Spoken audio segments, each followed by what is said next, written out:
មានបានជួបហើយអាណិតមកមិនចំណាយមកពីឆ្ងាយពិត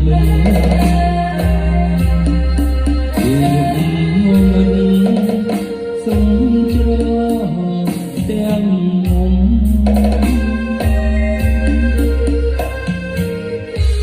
មកអូនលឺហើយកៅហើយគុំខ្មងលំងងឹតណាស់បងដាច់ចិត្តសុំ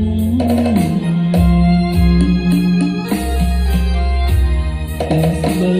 គុំសត់របងស្រីមុំបងខាងសុខ